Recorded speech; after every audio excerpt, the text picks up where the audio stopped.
एक नगर में एक राजा का विस्तृत और संपन्न राज्य था।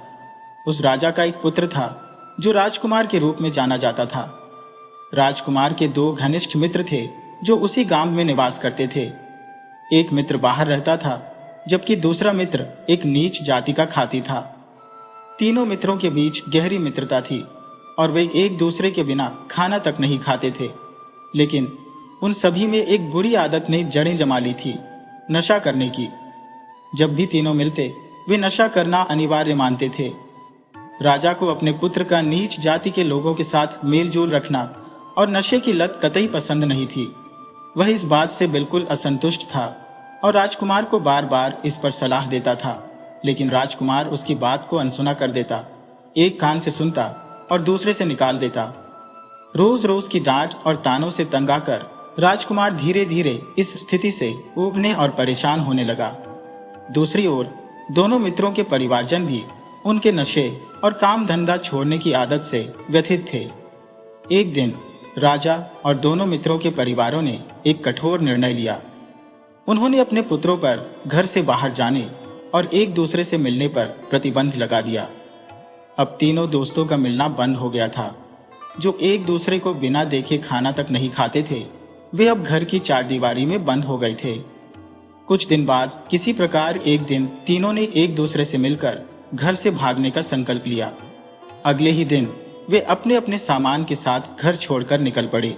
तीनों दोस्त घर से तो भाग गए थे, लेकिन अब प्रश्न यह था कि वे कहाँ रहेंगे।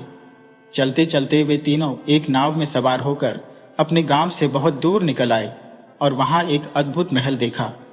उस महल की सुंदरता और शिल्पकारी ने उन्हें आकर्षित किया और वे वहां एक दिन ठहरने का निर्णय लिया। महल में प्रवेश करते ही उन्हें ऐसा लगा मानो किसी महान शिल्पकार ने इसे अपनी कला से सजाया हो। महल भीतर से अत्यंत भव्य और स्वच्छ था, लेकिन अजीब बात यह थी कि वहां कोई रहने वाला नहीं था। इतनी खूबसूरत कारीगरी के बावजूद वह स्थान एकदम सुनसान पड़ा था, जो तीनों दोस्तों के लिए एक रहस्यमय सवाल बन गया। महल के बीचों बीच एक काली भैंस बंधी हुई थी, जो बिना पलक झपकाए उन्हें घूरती जा रही थी। वह भैंस रोज एक बाल्टी दूध देती थी। महल में खाने पीने का पूरा इंतजाम था। हर दिन वे तीनों मित्र भरपेट भोजन करते और एक बाल्टी दूध मिलकर पी लेते। उनके दिन काफी सुकून से गुजर रहे थे, मगर महल में किसी भी आदमी का नामो निशान न होना अब भी एक गहरी पहेली बना हुआ था। इतने विशाल महल में सब आराम की सुविधाएं थी, फिर भी वहां कोई बाशिंदा नहीं था। एक रात जब तीनों मित्र सो रहे थे, तो राजकुमार को यह ख्याल सताने लगा कि आखिर इतना शानदार महल वीरान क्यों पड़ा है। इस सोच ने उसकी नींद उड़ा दी। अचानक उसकी नजर खिड़की पर गई, जहां उसने एक अत्यंत खूबसूरत स्त्री को देखा जो उसे इशारा कर अपनी ओर बुला रही थी। इस सन्नाटे में ऐसी अद्भुत सुंदरता देख वह अचंभित रह गया और अपने दोस्तों को बिना कुछ बताए ही उसके पीछे पीछे चल दिया। राजकुमार केवल उसकी सुंदरता से प्रभावित होकर ही नहीं गया, बल्कि उसके मन में इस रहस्यमय महल की असलियत जानने की प्रबल इच्छा भी थी। रास्ते में उसने देखा कि वह भैंस, जो पूरे दिन खूंटे से बंधी रहती थी, वहां से गायब थी, मानो किसी ने उसे आजादी दे दी हो। जब वह स्त्री राजकुमार को अपने वश में ले गई, तो उसने अपना असली भयावह रूप दिखा दिया। उसके दांत इतने बड़े हो गए कि वे उसके मुंह से बाहर झांकने लगे। उसके बाल जमीन को छूने लगे। जो स्त्री पहले सौंदर्य की मूरत बनी हुई थी, अब उसका चेहरा एक भयानक रूप में तब्दील हो चुका था। सुबह जब हुई तो उसके मित्र उठे और पाया कि राजकुमार गायब था, जो दरअसल रात को उस भयंकर दंतियों वाली दायन का शिकार हो चुका था। राजकुमार के न होने पर उसके दोनों साथी ये सोचने लगे कि वह शायद उन्हें छोड़कर चला गया है। उन्होंने अपने मन में यह धारणा बना ली कि वह तो राजा का बेटा है और आखिर कितने दिन हमारे जैसे गरीबों का साथ देगा। उन्हें लगा राजकुमार हमें यहाँ छोड़कर चला गया, दोस्ती तोड़ दी। अगले ही दिन रात को फिर भैंस ने दूध देना शुरू किया और इस बार उसने 2 बाल्टी दूध दिया, जो पहले की मात्रा से कहीं अधिक था। अचानक दूध की मात्रा बढ़ने पर कुम्हार के बेटे को अजीब लगा। उसे यह सोच परेशान करने लगी कि भला कैसे एक रात में ही भैंस इतना अधिक दूध दे सकती है। उसे भी नींद नहीं आ रही थी और वह इसी उलझन में सोचता रहा। जैसे ही वह जागा हुआ था, उसने देखा कि एक सुंदर स्त्री उसे भी संकेत कर रही थी और वह भी उसके पीछे पीछे चल दिया। जो घटना राजकुमार के साथ हुई थी वही कुम्हार के बेटे के साथ भी दोहराई गई। सुबह होते होते अब खाती अकेला रह गया। अब जब कुम्हार का बेटा भी लापता हो गया तो खाती को संदेह हुआ कि महल में कोई ना कोई गड़बड़ अवश्य है। उसने सोचा, मेरे दोस्त ऐसे नहीं है कि मुझे अकेला छोड़कर चले जाए, जरूर कोई रहस्य छुपा है। उस रात उसने निर्णय लिया कि वह भैंस पर निगरानी रखेगा। रात को भैंस ने इस बार 3 बाल्टी दूध दिया, जो उसे और भी संदिग्ध लगा। उसने ठान लिया कि वह रात भर जागेगा और भैंस की गतिविधियों पर नजर रखेगा। जैसे ही आधी रात हुई, उसने देखा कि वह भैंस अचानक एक सुंदर स्त्री में बदल गई और खाती के कमरे की ओर बढ़ने लगी। यह दृश्य देखकर खाती बुरी तरह भयभीत हो गया। उसके पास अब वहां से भागने के अलावा कोई उपाय न था। खाती को भागता देख वह डायन अपने भयानक रूप में आ गई, लेकिन किसी तरह वह भागते भागते गांव तक पहुंचने में सफल हो गया। डायन के आक्रमण से बचने के लिए खाती घबराकर एक पेड़ पर चढ़ गया। उधर रात अपनी अंतिम छोर पर थी और सुबह की पहली किरणें धरती पर फैलने लगी। इतने में पास से राजा घोड़े पर सवार होकर गुजरा। जैसे ही डायन ने राजा को देखा, उसने फिर से अपना भयावह रूप छोड़कर एक मोहक स्त्री का रूप धर लिया। राजा उसकी अद्वितीय सुंदरता को देखकर ठहर गया और मन ही मन सोचने लगा कि ऐसी रूपवती स्त्री तो उसके महल की रानी बननी चाहिए। खाती, जो पेड़ पर छिपा हुआ था, राजा को पास बुलाकर एक सौदे की पेशकश करता है। दरअसल खाती चाहता था कि वह डायन से अपना पीछा छुड़ा ले। उसने राजा से कहा कि वह उसे मात्र 5 रुपये में इस स्त्री को सौंप देगा। राजा ने यह प्रस्ताव तुरंत स्वीकार कर लिया और उस स्त्री रूपी डायन को अपने महल में ले गया, बगैर यह जाने कि वह कौन थी। महल पहुंचने पर डायन को ज्ञात हुआ कि राजा की पहले से ही 7 रानियां थी और सबसे छोटी रानी ने अभी अभी संतान को जन्म दिया था। जैसे ही डायन ने नवजात की खुशबू महसूस की, उसकी भूख जाग उठी, क्योंकि उसे कच्चे मांस का लालच बहुत प्रिय था। रात को जब सब सो रहे थे, वह उस नवजात को चुपके से उठा लाई और उसे निर्दयता से खा गई। अगले दिन महल में नवजात की खोज की गई, परंतु वह कहीं नहीं मिला। यह घटना महल में एक रहस्य बन गई।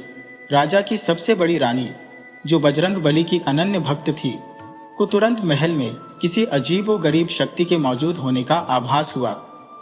उसने राजा को बताया कि यह स्त्री वस्तुतः एक डायन है, जो रानी के वेश में महल में आई है। लेकिन राजा उसकी सुंदरता को खोने के डर से बड़ी रानी की बात पर विश्वास नहीं करता और उसे गलत ठहराता है। कुछ दिनों बाद एक और रानी ने संतान को जन्म दिया।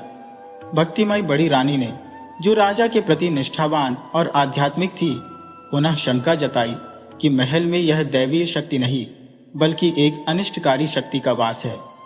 रात के अंधेरे में बड़ी रानी ने राजा से आग्रह किया कि इस रात वे जागते रहें, ताकि स्वयं अपनी आंखों से उस भयावह सत्य का सामना कर सकें और उस स्त्री के भयावह रूप को देख सकें, जिसे वे अब तक एक साधारण रानी मानते आए थे। राजा सहर्ष तैयार हो गया और रानी अपने कक्ष में चली गई। जैसे ही आधी रात का सन्नाटा छाया, डायन अपने असली विकराल रूप में प्रकट हुई और उसे नवजात शिशु की गंध अपनी ओर खींचने लगी। धीमे धीमे उसके कदम रानी के कक्ष की ओर बढ़ने लगे। राजा और बड़ी रानी, जो हनुमान जी की अनन्य भक्त थी और जिनमें गहरी आध्यात्मिकता थी, डायन का पीछा करने लगे। जैसे ही वह डायन नवजात को उठाने के लिए झुकी, उसी पल उसका भीषण स्वरूप सभी के सामने आ गया। उसकी विकरालता और उसके दांतों की चुभन देखकर राजा और बड़ी रानी का कलेजा कांप उठा। जब डायन ने उस मासूम को खाने का प्रयास किया, तो बड़ी रानी और राजा ने उसे तुरंत पकड़ लिया। रानी ने पहले ही अपने गुरु को महल में आमंत्रित कर लिया था, ताकि आवश्यकता पड़ने पर वे अपने तंत्र मंत्र के सहारे इस दुष्ट आत्मा को काबू में कर सके। गुरुजी ने श्मशान के चौराहे पर अपने मंत्रों की शक्ति से डायन को जकड़ लिया और उसे स्थायी रूप से समाप्त करने के लिए उसे श्मशान में गहरे दबा दिया। इस प्रकार वह डायन, जिसने राजा के पुत्र और कुमार के बेटे को निगल लिया था और जिसने अपने छलावे में राज्य का आधा हिस्सा खा लिया था, अंततः अपने विनाश को प्राप्त हुई। खाती का लड़का अपनी बुद्धिमत्ता और साहस के बल पर इस आपदा से बच निकला था।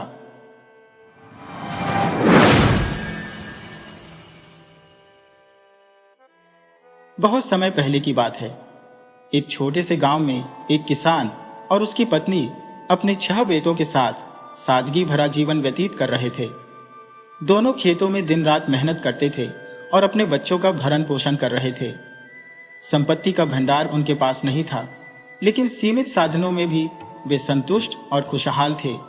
दिन में कठिन परिश्रम करते और रात में अपने बच्चों के साथ हंसी खुशी का समय बिताते। एक दिन किसान की पत्नी ने अपने 7वें संतान को जन्म दिया, पर दुर्भाग्यवश उसी समय उसकी मृत्यु हो गई।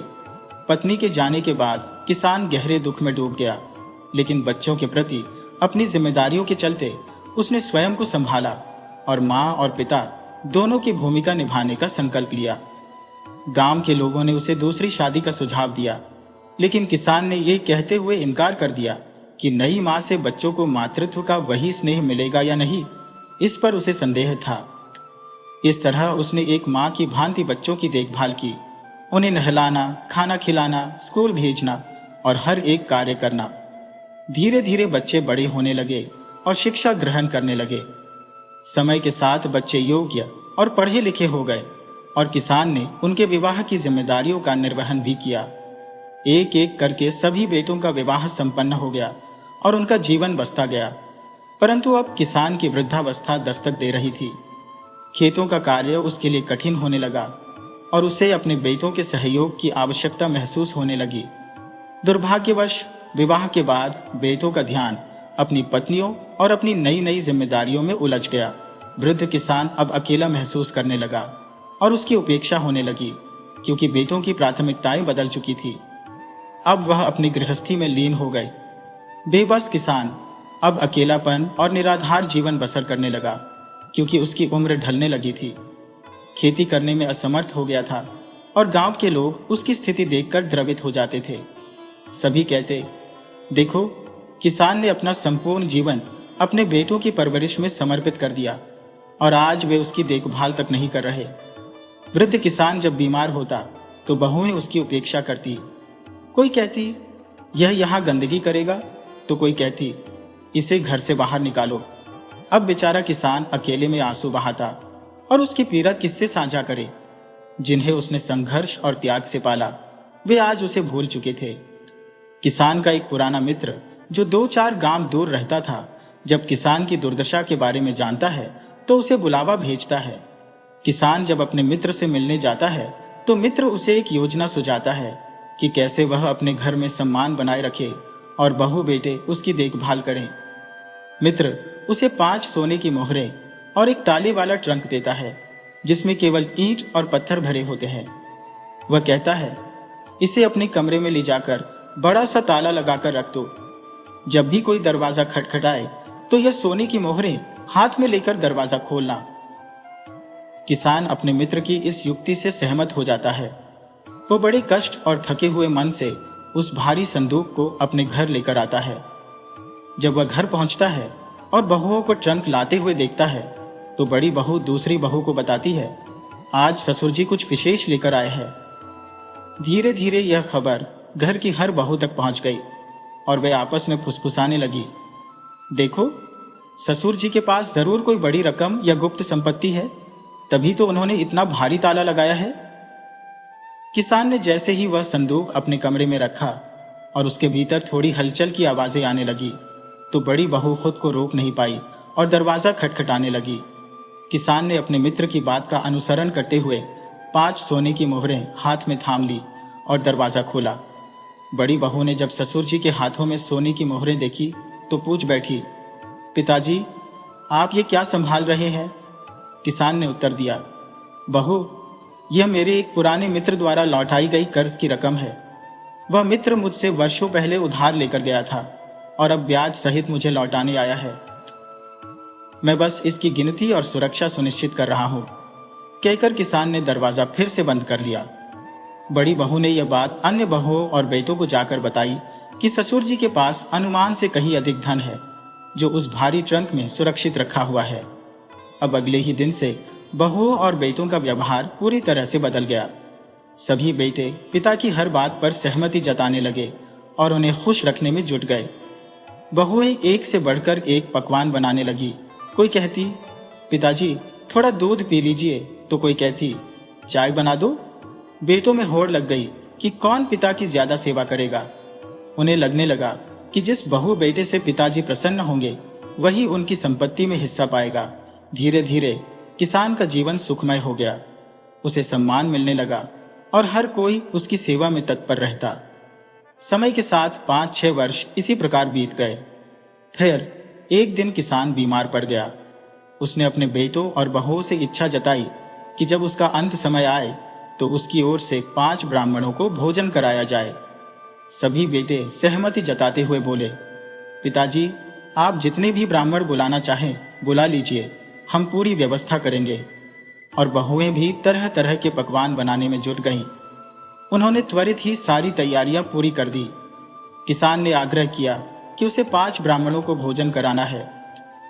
उसी दिन ब्राह्मणों को निमंत्रण भेजा गया और 5 ग्रामीण ब्राह्मण किसान के घर भोजन के लिए पहुंचे। सातों बहुओं ने प्रेम पूर्वक ब्राह्मणों की सेवा की और तरह तरह के स्वादिष्ट पकवान बनाकर उन्हें खिलाया। ब्राह्मण इस आतिथ्य से अति प्रसन्न हुए। भोजन के उपरांत जब ब्राह्मण विदा लेने लगे तो किसान ने वे 5 सोने की मोहरें जो उसे मित्र द्वारा दी गई थी, एक एक कर ब्राह्मणों को दक्षिणा स्वरूप भेंट कर दी। ब्राह्मण अत्यधिक प्रसन्न होकर वहां से विदा हुए। अब किसान का बेटा यह सोचने लगा कि यदि इतनी मूल्यवान 5 मोहरें दान में दी जा सकती है तो संदूक में न जाने कितनी और संपत्ति होगी। बेटे और बहू के मन में लालच पनपने लगा। वे अब बुढ़ापे में पिता का हर कार्य पूरी तन्मयता से करने लगे। कपड़े धोना, उन्हें नहलाना, हर छोटी बड़ी सेवा करना। कुछ समय पश्चात बूढ़े का देहांत हो गया। बूढ़े के निधन के बाद सभी सातों बेटे और बहुएं एकत्रित हुए। सभी भाइयों ने यह तय किया कि अब समय आ गया है कि वे उस संदूक का ताला खोलें जो उनके पिता के कमरे में रखा था, और जो भी संपत्ति होगी उसे आपस में बांट लें। हर कोई यह दावा कर रहा था कि उसने पिता की अधिक सेवा की है और इस आधार पर उसे अधिक हिस्सा मिलना चाहिए। भाइयों में विवाद बढ़ने लगा, लेकिन बड़ी बहू ने समझदारी दिखाते हुए सुझाव दिया कि यदि वे मिलजुल कर काम करते आए हैं तो अब भी संपत्ति को बराबर बांट लेना उचित होगा। इस प्रस्ताव पर सभी सहमत हो गए और अंततः सातों भाई बहू संदूक की ओर बढ़े। सभी ने उम्मीदों से भरी आंखों के साथ संदूक का ताला तोड़ा और भीतर झांका, लेकिन अंदर की सामग्री देखकर वे स्तब्ध रह गए। संदूक में सोने चांदी या गहनों के बजाय पत्थरों का ढेर भरा हुआ था। यह देखकर सभी को आभास हुआ कि उनके पिता ने उनके लालच को भांपते हुए यह चाल चली थी। वे क्रोधित और हताश महसूस कर रहे थे, मानो उनके पिता ने अंतिम समय में उन्हें एक गहरी सीख दे दी हो। उसी समय उनके पिता का एक पुराना मित्र वहां आ पहुंचा। उसने भाइयों को लज्जित करते हुए कहा, तुम लोगों को शर्म आनी चाहिए कि तुमने अपने पिता के समर्पण और त्याग को इतनी आसानी से भुला दिया। उस व्यक्ति ने अपने अकेलेपन को सहा, दूसरी शादी नहीं की ताकि तुम लोगों का बचपन सौतेली मां के कष्टों से बचा रहे। उसने कभी तुम्हारे सुख और सुरक्षा में कोई कमी नहीं आने दी, और आज तुमने उसे अकेले छोड़कर बस धन के पीछे भागना शुरू कर दिया। उस मित्र की फटकार और गांव वालों की भर्त्सना ने भाइयों के दिलों को झकझोर दिया। उन्हें अपने लालच और स्वार्थ पर गहरा पश्चाताप हुआ। वे अपने पिता के मित्र से क्षमा मांगने लगे। उस मित्र ने कहा, मुझसे माफी मांगने से कुछ नहीं होगा। जो हो गया वह तो हो गया। यदि तुम सच में प्रायश्चित करना चाहते हो तो अपने अंदर सुधार लाओ, जैसे तुमने अपने पिता के साथ किया। कल को तुम्हारी संतानें भी तुम्हारे साथ वैसा ही व्यवहार करेंगी, यदि तुम भी इसी लालच में उनकी सेवा करोगे। इस चेतावनी ने भाइयों की आंखें खोल दी।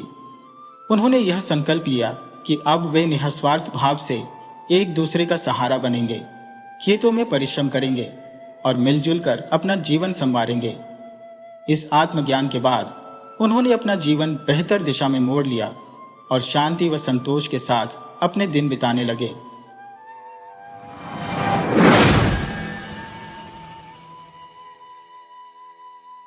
बृहस्पति जी बोले, हे ब्राह्मणों में श्रेष्ठ, आप अत्यंत बुद्धिमान, चारों वेदों एवं समस्त शास्त्रों के ज्ञाता है।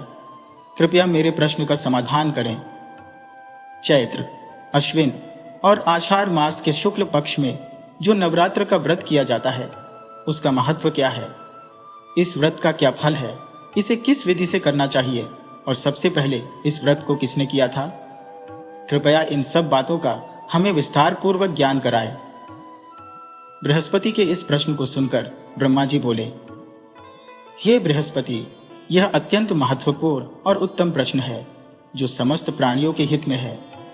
जो व्यक्ति अपने मनोवांछित कार्यों की सिद्धि हेतु देवी दुर्गा, महादेवी, सूर्य और भगवान नारायण का ध्यान करते हैं वे धन्य है। यह नवरात्र व्रत समस्त इच्छाओं की पूर्ति करने वाला है। इसे करने से पुत्र की कामना रखने वाले को पुत्र, धन की आकांक्षा रखने वाले को धन, विद्या चाहने वाले को विद्या और सुख की चाह रखने वाले को सुख प्राप्त होता है। इस व्रत को करने से रोगी व्यक्ति के रोग का नाश होता है। कारागार में बंद व्यक्ति को बंधन से मुक्ति मिलती है। मनुष्य की समस्त आपत्तियां समाप्त होती हैं और उसके घर में संपूर्ण संपदाएं स्वतः आकर उपस्थित हो जाती है। ये व्रत संतान प्राप्ति की इच्छा रखने वालों के लिए अत्यंत लाभकारी है और सभी पापों का नाश करने में समर्थ है। इसे करने से कोई भी कार्य असंभव नहीं रह जाता। जो मनुष्य इस दुर्लभ व्रत को नहीं करता वह माता पिता के स्नेह से वंचित हो जाता है, माता पिता का निधन देखता है और अनेक दुखों का भागी बनता है। उसके शरीर में विभिन्न रोग उत्पन्न होते हैं और वह अंग भंग भी हो सकता है। उसे संतान सुख प्राप्त नहीं होता और वह जीवन भर पीड़ा में रहता है। ऐसा मनुष्य निर्दयी कहलाता है, धन धान्य से हीन होता है और भूख प्यास से त्रस्त होकर धरती पर दर दर भटकता है। जो विधवा स्त्री इस व्रत को नहीं करती उसे वैधव्य की पीड़ा भोगनी पड़ती है और विभिन्न प्रकार के कष्टों का सामना करना पड़ता है। यदि व्रत करने वाला व्यक्ति पूर्ण उपवास नहीं कर सके तो एक समय भोजन करे और कथा का श्रवण करे। बृहस्पति, जिन्होंने सबसे पहले इस व्रत को किया, अब मैं आपको इसका पवित्र इतिहास सुनाता हूं। ब्रह्मा जी का वचन सुनकर बृहस्पति जी ने कहा, हे ब्रह्मा जी, मैं इस व्रत के इतिहास को ध्यानपूर्वक सुनने के लिए तत्पर हूं। मैं आपकी शरण में आया हूं, कृपया मुझ पर कृपा करें। ब्रह्मा जी बोले, पेटक नामक एक मनोहर नगर में एक निर्धन ब्राह्मण निवास करता था। उस ब्राह्मण की कन्या का नाम सुमति था, जो अत्यंत सुशील और गुणों से संपन्न थी। उसका पिता देवी दुर्गा का अनन्य भक्त था और प्रतिदिन विधि विधान से देवी की पूजा करता था। सुमति अपने बालपन में अपनी सहेलियों के संग खेलते हुए बड़े आनंद से बढ़ रही थी, मानो चंद्रमा की कलाएं प्रतिपदा से पूर्णिमा की ओर धीरे धीरे बढ़ रही हो। हर दिन पूजा के समय सुमति अपने पिता के पास रहती थी, लेकिन एक दिन अपने खेल में व्यस्त होकर वह पूजा में उपस्थित नहीं हो सकी। इस पर उसके पिता को बहुत क्रोध आया और उन्होंने क्रोधित होकर कहा, हे कुपुत्री, आज तूने भगवती का पूजन नहीं किया, इसीलिए मैं तेरा विवाह किसी दरिद्र अभावग्रस्त व्यक्ति से कर दूंगा। पिता के इस कठोर वचन को सुनकर सुमति को बहुत दुख हुआ, किंतु उसने संयम से कहा, पिताजी, मैं आपकी पुत्री हूं और आपके अधीन हो। जैसी आपकी इच्छा हो वैसा ही करें। मेरा विश्वास है कि मेरा भाग्य वही करेगा जो मेरे लिए नियत हुआ है। मनुष्य चाहे जितनी कामनाएं कर ले, किंतु अंततः वही होता है जो भाग्य में लिखा होता है। सुमति के इस शांत और संतुलित उत्तर से उसका पिता और अधिक क्रोधित हो गया और उसने तुरंत ही उसका विवाह एक निर्धन व्यक्ति से कर दिया। विवाह के उपरांत सुमति से कहा, अब जाओ और अपने भाग्य के अनुसार जो फल है उसे भोगो। देखता हो कि भाग्य के सहारे तुम क्या कर सकती हो। पिता के कठोर वचनों से आहत सुमति दुखी मन से विचार करने लगी कि उसके दुर्भाग्य का यह कैसा खेल है जिसने उसे इस स्थिति में ला खड़ा किया। वह अपने पति के साथ वन में चली गई और वहां कठिन परिस्थितियों में एक भयावह रात बिताई। उनकी इस दयनीय दशा को देखकर भगवती दुर्गा सुमति के पिछले जन्म के पुण्यों के प्रभाव से प्रकट हुई और सुमति से बोली, हे दीन ब्राह्मणी, मैं तुम पर अत्यंत प्रसन्न हो, जो चाहो वह वरदान मांग सकती हो। देवी दुर्गा का यह वचन सुनकर सुमति ने विनम्रता से पूछा, हे देवी, कृपया मुझे बताएं कि आप कौन हैं जिन्होंने मुझ पर कृपा की है। इस पर देवी दुर्गा बोली, हे ब्राह्मणी, मैं आदिशक्ति हूँ, मैं ही ब्रह्म विद्या सरस्वती हूँ। मैं तुमसे प्रसन्न हूँ और तुम्हारे पिछले जन्म के पुण्य के कारण ही आज तुम्हारी सहायता करने आई हो। तुम्हारे पूर्व जन्म की कथा मैं तुम्हें सुनाती हूँ। पिछले जन्म में तुम अत्यंत पतिपरायण और धर्मनिष्ठा से युक्त एक स्त्री थी। इस प्रकार देवी के कृपा वचनों से सुमति का मन प्रसन्न हुआ और उसे अपने जीवन का उद्देश्य पुनः प्राप्त हुआ। एक दिन तुम्हारे पति निषाद ने चोरी की थी, जिसके कारण सिपाहियों ने तुम दोनों को पकड़ लिया और जेल खाने में बंद कर दिया। उस दिन किसी ने तुम दोनों को भोजन भी नहीं दिया। इस प्रकार नवरात्रि के दिनों में तुमने न कुछ खाया और न ही जल ग्रहण किया। इस कारण तुम्हारा नवरात्र व्रत अपने आप पूर्ण हो गया।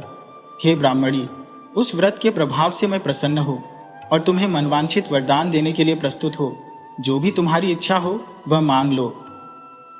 दुर्गा माता के इन वचनों को सुनकर ब्राह्मणी ने कहा, हे माता, यदि आप मुझ पर प्रसन्न है तो कृपया मेरे पति का कुष्ठ रोग दूर कर दीजिए। देवी ने उत्तर दिया, उन दिनों में जो तुमने व्रत किया उसके एक दिन के पुण्य का अर्पण अपने पति की स्वास्थ्य सिद्धि हेतु करो। मेरे प्रभाव से तुम्हारा पति कुष्ठ से मुक्त हो जाएगा और उसका शरीर सोने के समान चमकने लगेगा। ब्रह्मा जी ने कहा। देवी के इन वचनों को सुनकर वह ब्राह्मणी अत्यंत प्रसन्न हो गई और शीघ्र ही उसका पति पूर्ण रूप से स्वस्थ हो गया। उसके पति का शरीर देवी दुर्गा की कृपा से इतना कांतिमय हो गया कि उसकी आभा के आगे चंद्रमा की चांदनी भी फीकी प्रतीत होने लगी। वह ब्राह्मणी अपने पति को मनोहर रूप में देख रही थी और देवी के गुणों का स्मरण कर स्तुति करने लगी। उसने कहा, हे मां दुर्गे, आप समस्त विघ्नों को दूर करने वाली, तीनों लोकों को पोषण प्रदान करने वाली और संपूर्ण दुखों का निवारण करने वाली है। आप बीमारियों को हरने वाली, इच्छित वस्तुओं को प्रदान करने वाली और बुराई का विनाश करने वाली देवी है। आप समस्त सृष्टि की मां और पिता स्वरूपा है। मेरे पिता ने मुझे एक कष्टमय विवाह में बांधकर घर से निकाल दिया और मैं इस धरती पर दर दर भटकने को विवश हूँ। इस संकट के महासागर से आपने ही मुझे उबारा है। हे देवी, मैं आपको बार बार प्रणाम करती हूँ। कृपया मेरी और मेरे परिवार की रक्षा कीजिए। ब्रह्मा जी ने कहा कि ब्राह्मणी ने पूरी श्रद्धा और मनोयोग से देवी की स्तुति की, जिससे देवी अत्यंत प्रसन्न हुई और कहा, हे ब्राह्मणी, तुम्हारे जीवन में उदा नामक एक अति बुद्धिमान, धनवान, यशस्वी और जितेंद्र पुत्र का जन्म शीघ्र ही होगा। फिर देवी ने ब्राह्मणी से कहा, हे ब्राह्मणी, यदि तुम्हारी और कोई इच्छा हो तो वह भी मांग सकती हो। भगवती दुर्गा के वचनों को सुनकर ब्राह्मणी ने विनम्रता से कहा, हे मां दुर्गे, यदि आप मुझ पर प्रसन्न हैं तो कृपा करके मुझे नवरात्रि व्रत की संपूर्ण विधि बताइए। जिस विधि से आप प्रसन्न होती हैं उसका विस्तार पूर्वक वर्णन कीजिए। ब्राह्मणी के इन वचनों को सुनकर मां दुर्गा ने कहा, हे ब्राह्मणी, मैं तुम्हें नवरात्रि व्रत की वह संपूर्ण विधि बताती हूँ जिससे समस्त पापों का नाश होकर मोक्ष की प्राप्ति होती है। अश्विन मास के शुक्ल पक्ष की प्रतिपदा से 9 दिन तक यह व्रत विधि पूर्वक करना चाहिए। यदि पूरे दिन का उपवास न कर सको तो एक बार भोजन कर लेना। विद्वान ब्राह्मण से पूछकर कलश की स्थापना करो और प्रतिदिन वाटिका को जल अर्पण करो। मां महालक्ष्मी और महासरस्वती की प्रतिमा बनाकर नित्य विधि पूर्वक पूजा करो। मिजोरम के पुष्प से अर्चना करने से रूप की प्राप्ति होती है, जायफल से यश की वृद्धि होती है और दाख से कार्य सिद्धि होती है। आंवले से सुख और केले से आभूषणों की प्राप्ति होती है। इस प्रकार फलों से अर्घ्य देकर यथाविधि हवन करें। खांड, घी, गेहूं, शहद, नारियल, दाख और कदम से हवन करें। गेहूं से होम करने पर लक्ष्मी की प्राप्ति होती है। खीर, चंपा के पुष्प, असिधार और धन के पत्तों से तेज और सुख प्राप्त होते हैं। आंवले से यश की वृद्धि होती है और केले से पुत्र रत्न की प्राप्ति होती है। कमल के पुष्प और दाख के द्वारा हवन करने से राजसी सम्मान और धन की प्राप्ति होती है। खांड, घी, नारियल, जौ और तेल से तथा फलों के द्वारा होम करने से इच्छित वस्तु प्राप्त होती है। व्रत करने वाला व्यक्ति इस विधान से होम कर आचार्य को आदर पूर्वक प्रणाम करे और व्रत की सिद्धि के लिए उन्हें दक्षिणा दे। इस महान व्रत को जो कोई बताई हुई विधि से करता है उसकी सभी कामनाएं पूर्ण हो जाती है। इसमें तनिक भी संदेह नहीं है। इन 9 दिनों में जो भी दान दिया जाता है उसका अनंत फल प्राप्त होता है। इस नवरात्रि व्रत के करने से अश्वमेध यज्ञ का फल प्राप्त होता है। हे ब्राह्मणी, यह संपूर्ण इच्छाओं को पूर्ण करने वाला उत्तम व्रत है जिसे तीर्थ, मंदिर अथवा घर में विधिपूर्वक संपन्न करना चाहिए। ब्रह्मा जी बोले, हे बृहस्पति, इस प्रकार देवी ने ब्राह्मणी को व्रत की विधि और उसका फल बताकर अंतर्धान हो गई। जो भी स्त्री या पुरुष इस व्रत को श्रद्धा और भक्ति से करता है, वह इस लोक में सभी सुख प्राप्त कर अंत में दुर्लभ मोक्ष को प्राप्त करता है। हे बृहस्पति, इस दुर्लभ व्रत का महात्म्य मैंने तुम्हारे लिए प्रकट किया है। बृहस्पति जी ने कहा, हे ब्राह्मण, आपने मुझ पर अत्यधिक कृपा की, जो अमृत के समान इस नवरात्र व्रत का महात्म्य सुनाया। प्रभु, आपके सिवा और कौन इस रहस्य को सुना सकता है? बृहस्पति के इन वचनों को सुनकर ब्रह्मा जी बोले, हे बृहस्पति, तुमने समस्त प्राणियों के कल्याण के लिए इस अद्वितीय व्रत को पूछकर अद्भुत पुण्य अर्जित किया है। यह भगवती शक्ति संपूर्ण जगत का पालन करने वाली है। इस महादेवी के प्रभाव को कौन नहीं जानता। इस प्रकार ही माता रानी, जैसे आपने उस ब्राह्मणी पर कृपा की, वैसी कृपा इस कथा को कहने और सुनने वाले सभी पर करें। उनकी सभी मनोकामनाओं को पूर्ण करें। बोलो दुर्गा माता की जय।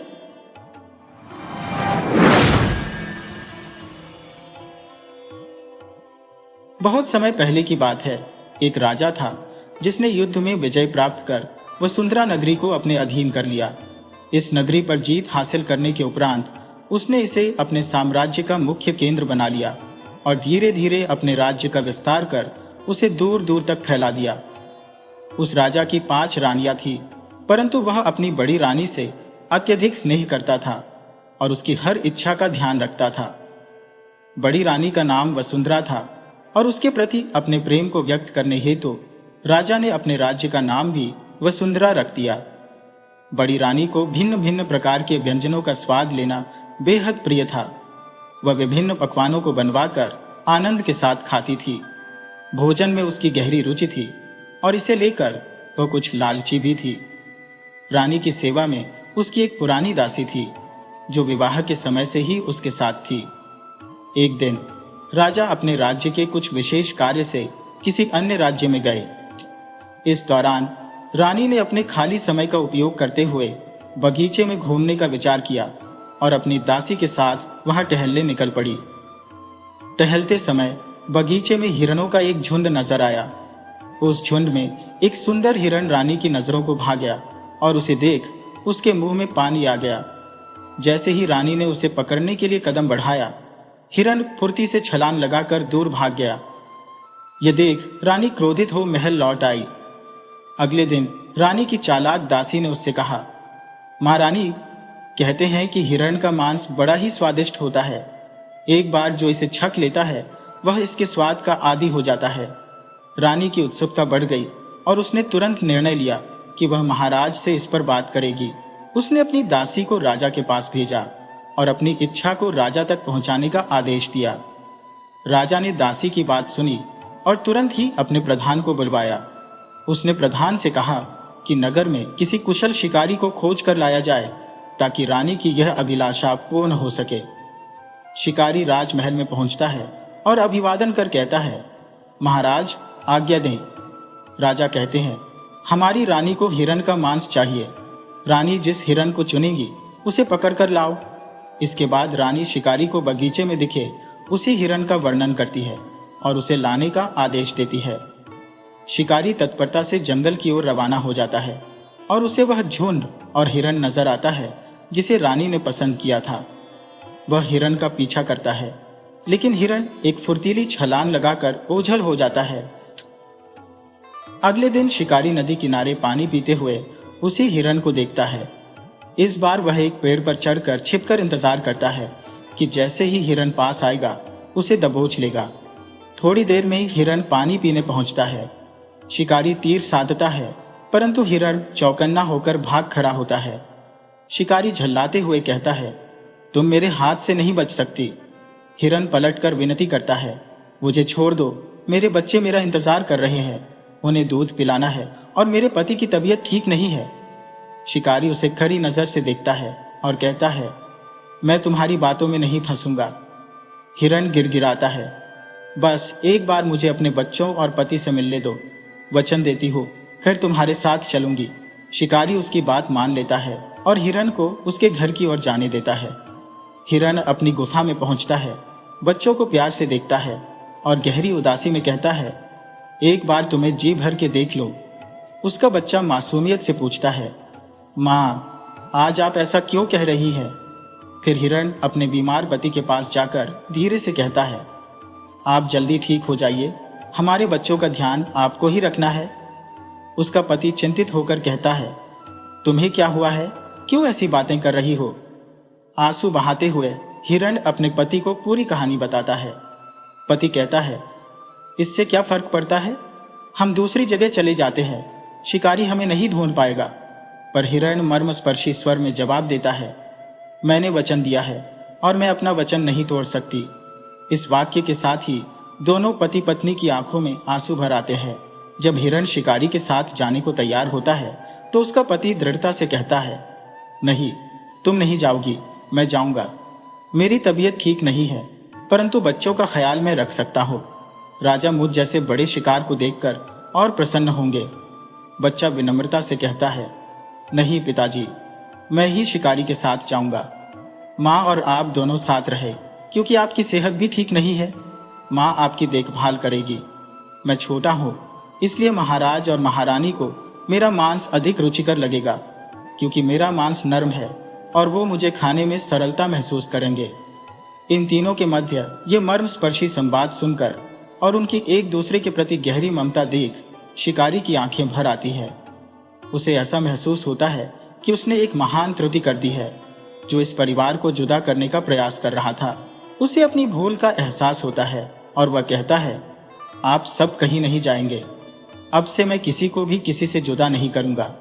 मैं आपके परिवार को खंडित नहीं करूंगा। मैं महाराज के पास जाकर उन्हें सब स्पष्ट कर दूंगा। यह कहकर शिकारी वहां से आंखों में आंसू ली चला जाता है। अपने मन में विचार करते हुए वह सोचता है, ये तो पशु है, फिर भी इनकी आत्मीयता कितनी गहरी है। इनके बीच का अपनापन और ममता अतुलनीय है। इसके पश्चात शिकारी महाराज के पास जाकर कहता है, महाराज, मैं आपका यह कार्य संपन्न नहीं कर सकता। मैं अपने शिकारी पद का त्याग कर रहा हूं। आज से मैं इस कार्य को स्वीकार नहीं करूंगा। राजा ने प्रश्न किया, क्या हुआ शिकारी, तुम इस तरह क्यों बोल रहे हो और हिरण भी नहीं लाए?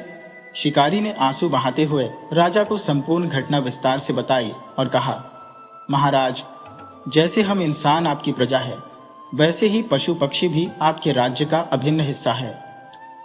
आपका धर्म है कि आप अपनी प्रजा की रक्षा करें, न कि अपनी भूख मिटाने के लिए उनका संहार करें।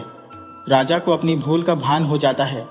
इसके बाद वह रानी और उसकी दासी को उनके इस स्वार्थी व्यवहार के लिए दंडित करते हैं। रानी तो अपनी हठ पर अड़ी रहती है, कहती है, मुझे हिरण का मांस ही चाहिए। वहीं लालची प्रवृत्ति वाली दासी भी उसे उकसाती रहती है। जब राजा रानी से कहते हैं कि हिरण का मांस अब नहीं आएगा, तो रानी क्रोधित होकर प्रतिकार करती है।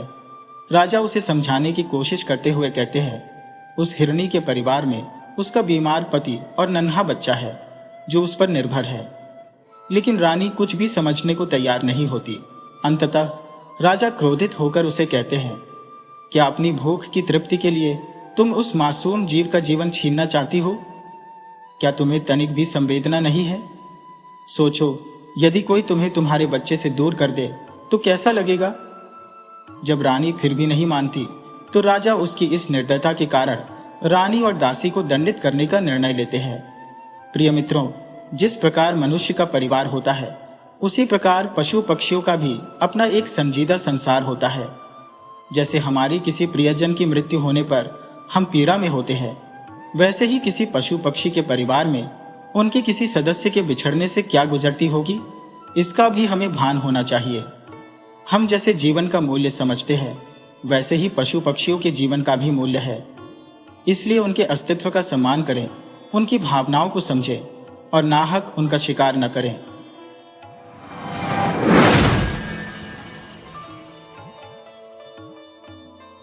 एक गांव में एक मेहनती किसान अपने परिवार के साथ जीवन व्यतीत कर रहा था।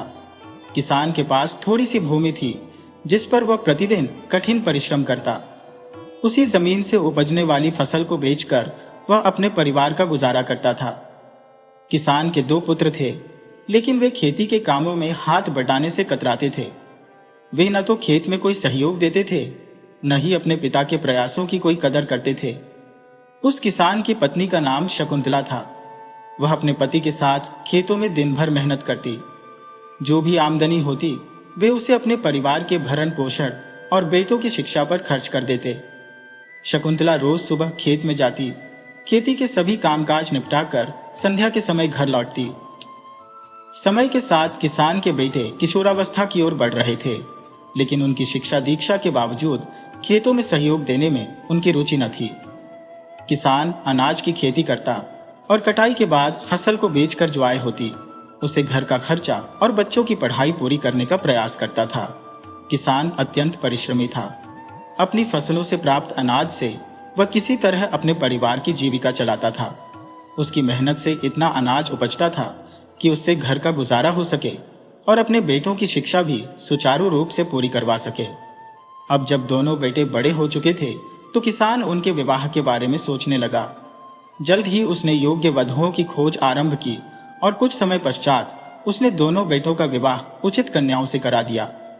विवाह के उपरांत किसान ने उम्मीद की थी कि उसके बेटे अब खेतों में उसकी सहायता करेंगे, परंतु ऐसा नहीं हुआ। वे न तो खेती के काम में हाथ बढ़ाते और न ही किसी अन्य प्रकार से योगदान देते। इधर किसान अपनी पत्नी शकुंतला के संग खेतों में कड़ी मेहनत करता, जबकि परिवार का बोझ और बढ़ चुका था, क्योंकि अब 2 बहुओं का खर्च भी जुड़ गया था। जीवनयापन हेतु उसे पहले से भी अधिक परिश्रम करना पड़ रहा था। एक दिन अचानक किसान की पत्नी शकुंतला की तबीयत बिगड़ गई। किसान घबरा गया और तुरंत उसे खेत से उठाकर घर ले आया। उस समय दोनों बेटे और उनकी पत्नियां घर पर नहीं थे, वे कहीं घूमने गए हुए थे। किसान ने अकेले ही अपनी पत्नी का ध्यान रखने की पूरी कोशिश की और तत्काल डॉक्टर को बुलाने गया, मगर जब तक वह डॉक्टर को लेकर घर लौटा तब तक बहुत देर हो चुकी थी।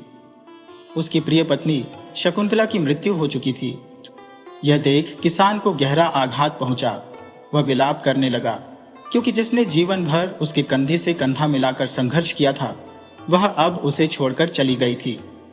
शकुंतला के निधन के बाद किसान को एकाकीपन सताने लगा। उसका हृदय उसके अभाव से भर उठा। इसके विपरीत उसके दोनों बेटों और उनकी पत्नियों पर उसकी मां की मृत्यु का कोई प्रभाव नहीं पड़ा। वे अपनी दिनचर्या में मस्त थे। उनके चेहरे पर कोई शोक का भाव न था। अगले ही दिन मन में व्यथा लिए किसान अपने खेतों की ओर लौट गया, परंतु उसके बेटे फिर भी अपने पिता के काम में सहयोग देने के लिए तैयार नहीं हुए। वृद्ध किसान अकेले ही खेतों में कठिन परिश्रम करता, जबकि उसके बेटे और बहुएं घर में आराम से अपनी जिंदगी का आनंद ले रहे थे। उनकी दृष्टि में उनके वृद्ध पिता के श्रम और उम्र का कोई महत्व नहीं था, और वे यह भी नहीं समझते थे कि उनके पिता को अब आराम की आवश्यकता है। वह दोनों बेटों के आराम से घर में बैठे रहने और अपने पिता की ओर बिल्कुल भी ध्यान न देने के रवैये से किसान का दिल टूट जाता था। अपने ही संतान के ऐसे व्यवहार से वह भीतर ही भीतर घुटता रहता, सोचता कि ये बेटे जिनके लिए उसने अपना सब कुछ न्यौछावर कर दिया अब उसकी ओर कोई ध्यान नहीं देते। यह विचार उसे निरंतर कछोड़ता और वह इसी दुख से हर दिन टूटता चला जा रहा था। एक दिन किसान सुबह सुबह खेतों में पहुंचकर अपने काम की तैयारी कर रहा था। तभी उसकी अंतरात्मा भगवान से बोल उठी, हे प्रभु, मुझसे ऐसा कौन सा अपराध हुआ है जो आपने मुझे इतनी बड़ी सजा दी। मेरे बेटे मेरी सेवा करने की बजाय मुझसे बिल्कुल ही अनजान बने रहते हैं। इस गहरे आहत मन से उसे दिल में अचानक दर्द महसूस हुआ और अकेलेपन के बोझ तले दबे किसान को हार्ट अटैक आ गया, जिससे उसकी दर्दनाक मृत्यु हो गई। उसकी मृत्यु के पश्चात गांव के लोग उसके बेटों पर भारी आक्रोश व्यक्त करने लगे। सभी ने उन्हें ताने दिए कि उनकी निष्ठुरता और अवहेलना ने ही उनके पिता को समय से पहले मृत्यु की ओर ढकेला। किसान, जो गांव में अपनी सज्जनता और उदारता के लिए विख्यात था, उसके साथ अपने ही बेटों ने ऐसा व्यवहार किया था। ये सुनकर दोनों भाइयों को अत्यधिक शर्मिंदगी महसूस हुई। गांव के मुखिया ने भी उन बेटों को फटकार लगाई और कहा, यदि तुमने अपने पिता का साथ दिया होता, उनकी मदद की होती, तो वे आज हमारे बीच होते। इस बात पर गांव वाले भी हाँ में हाँ मिलाने लगे और तब दोनों भाइयों को गहरी शर्मिंदगी का सामना करना पड़ा। अब हालात ऐसे हो गए कि जिन बेटों को कभी अपने पिता के कार्यों में कोई रुचि नहीं थी, वे उनकी अनुपस्थिति में हर कदम पर संघर्ष का सामना करने लगे। खेती की समझ की कमी और दिन रात मेहनत करने की आदत न होने के कारण उनका जीवन कठिनाइयों से घिर गया। उनकी पत्नियां भी, जिन्हें मेहनत से कोई वास्ता न था, ऐसे हालात में उनकी कोई मदद न कर सकी। उन्हें तो बस घूमने फिरने, फैशन और ऐशो आराम की आदत थी। किसान के दोनों बेटे अपनी पत्नियों की फरमाइशें पूरी करने में लगे रहते, कभी बाजार घुमाने के लिए तो कभी सिनेमा ले जाने के लिए। पर समस्या यह थी कि इन बेटों ने तो कभी मेहनत से कुछ अर्जित किया ही नहीं था। अपने जीवन के अब तक के सारे दिन वे अपने पिता की मेहनत पर आश्रित रहे थे। अब जब जिम्मेदारी आई तो उनकी असफलता के कारण घर में विवाद शुरू हो गया। पत्नियां अपनी ख्वाहिशों की पूर्ति न होने पर असंतोष प्रकट करने लगी, जिससे घर का माहौल तनावपूर्ण हो गया। जब उनके सुखभोगी जीवन का सहारा टूटने लगा, तब उन्हें एहसास हुआ कि उन्होंने अपने माता पिता को कितना दुख दिया था। अब अपने के पर पछताते हुए वे माँ बाप की याद में डूब गए। सोचने लगे, हमारे माता पिता ने हमें किस तरह मुश्किलों से निकालकर पाला पोसा, हमारी हर जरूरत पूरी की, और हमने उन्हें निराश किया। उनकी आत्मा को झकझोरने वाली यह कड़वी सच्चाई अब उनके भीतर बदलाव की लहर ला रही थी। दोनों भाइयों ने संकल्प लिया कि वे अपने माता पिता की तरह खेती करेंगे। भले ही उन्हें खेती का कोई अनुभव न था, पर यह संकल्प उनके हृदय में दृढ़ हो गया था। कहते हैं, अभ्यास से कठिन कार्य भी संभव हो जाता है। धीरे धीरे दोनों भाई खेती के गुण सीखने लगे। शुरुआत में कई बार उनकी फसलें बर्बाद हुई, पर समय के साथ थोड़ी बहुत सफलता मिलने लगी। अब दोनों भाई खेत में कठिन परिश्रम करने लगे। हर पसीने की बूंद में वे अपने माता पिता की स्मृतियों को संजोते, सोचते कि किस प्रकार उनके माता पिता ने निस्वार्थ भाव से उनकी देखभाल की और बदले में उन्हें केवल निराशा मिली। धीरे धीरे मेहनत का फल मिलने लगा और उन्हें खेती का सलीका आ गया। फसलें लहलहाने लगी और उनके घर में अन्न के साथ साथ कुछ आय भी होने लगी, जो पहले भूख और अभाव की परछाई बन चुकी थी। पत्नियों को भी अब समझ आने लगा कि जब तक उनके पति कमाई नहीं करेंगे, तब तक उनकी इच्छाएं और आराम पूरे नहीं हो सकते। पति ने उन्हें समझाया कि पहले उन्होंने बिना किसी मेहनत के भोजन और आराम का सुख भोगा था, लेकिन अब समय बदल गया है। पत्नियों ने भी स्थिति को समझते हुए घर के काम में और अपने पतियों के प्रयासों में हाथ बटाना शुरू कर दिया। धीरे धीरे उनकी तकदीर बदलने लगी। फसलें तैयार होती, जिन्हें बाजार में बेचकर वे अपने गुजारे के लिए धन अर्जित करते। पर एक अफसोस दिल में हरदम कचोटता रहता कि उन्होंने अपने माता पिता की कभी कद्र नहीं की। यह पछतावा अब उनके जीवन का एक स्थायी हिस्सा बन चुका था। अब जब वे किसी दुखी या असहाय को देखते तो अपना उदाहरण प्रस्तुत करते हुए उन्हें यह सलाह देते, हमारी तरह मत बनो, अपने माता पिता का सम्मान करो, उनकी सेवा करो।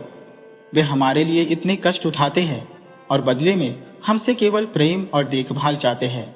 इस प्रकार किसान के दोनों बेटे और उनकी पत्नियां जीवन में सुधार की राह पर चल पड़े।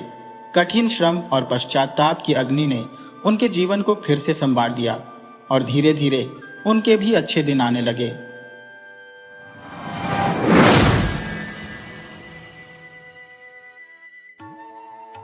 एक बहुत रईस व्यापारी था।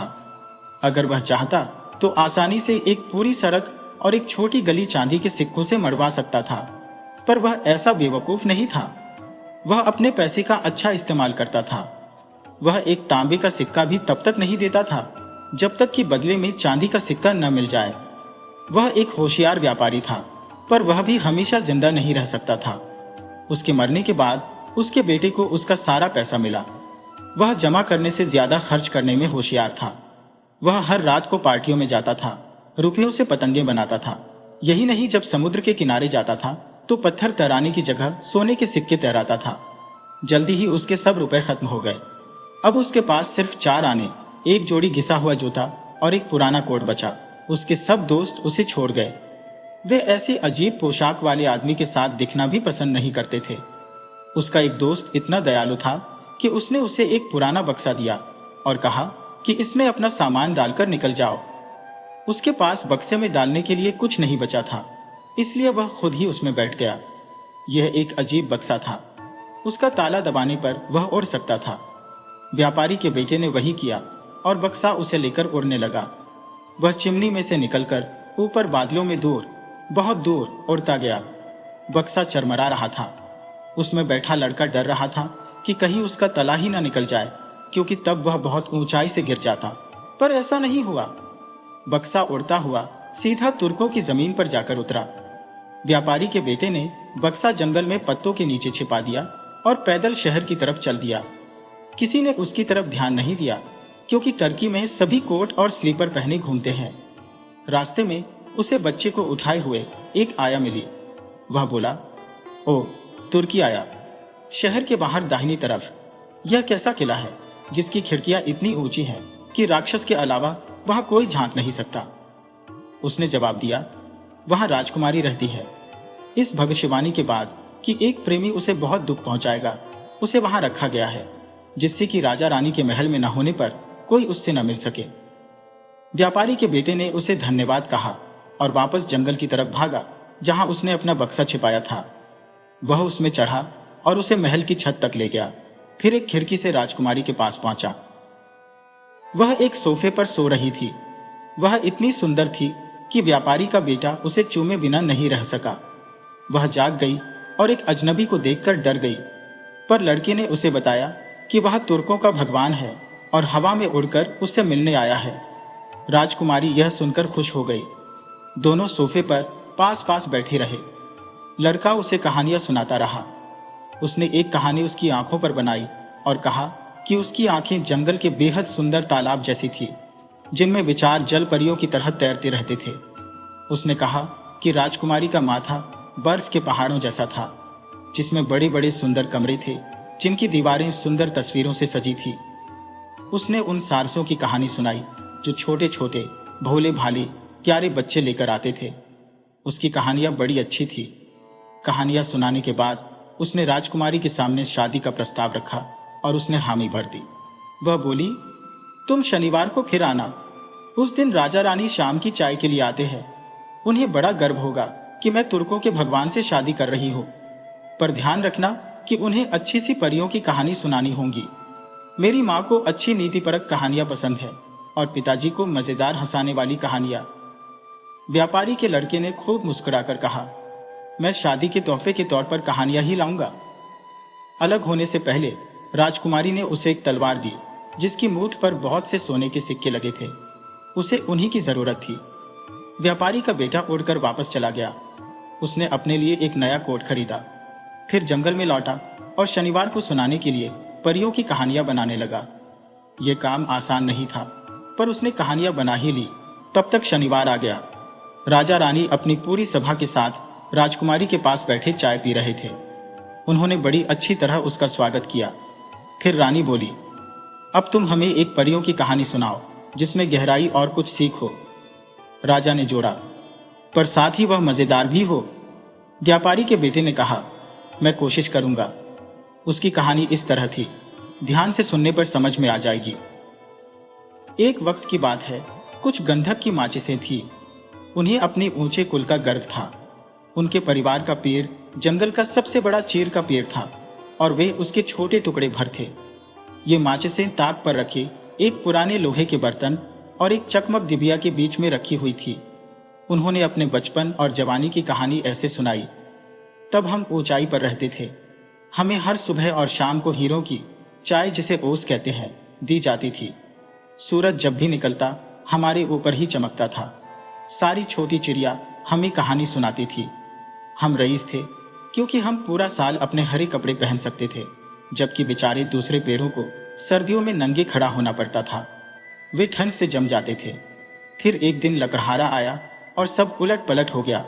सारा परिवार बट गया। हमारे परिवार के पेड़ के तने को एक बड़े जहाज के मस्तूल पर नौकरी मिली। अब वह सारी दुनिया की सैर कर सकता है। हमें ठीक से नहीं मालूम कि टहनियों का क्या हुआ, पर हमें मामूली लोगों के लिए आग जलाने का काम मिला। ऊंचे कुल के हम लोगों का अंत रसोई में हुआ। ताक पर रखे लोहे के बर्तन ने कहा, मेरा जीवन अलग रहा। जन्म से ही मुझे रगड़कर आग पर रखकर उबाला गया। कितनी बार ऐसा हुआ, इसकी मुझे गिनती भी याद नहीं है। मैं यहाँ बड़ा जरूरी और पक्का काम करता हूँ। इसलिए तुम सब में मेरा नंबर अव्वल होना चाहिए। इसके अलावा मेरा एक ही शौक है, वह यह है कि मैं साफ सुथरा ताक पर बैठा अपने दोस्त से अच्छी अच्छी बात करूं।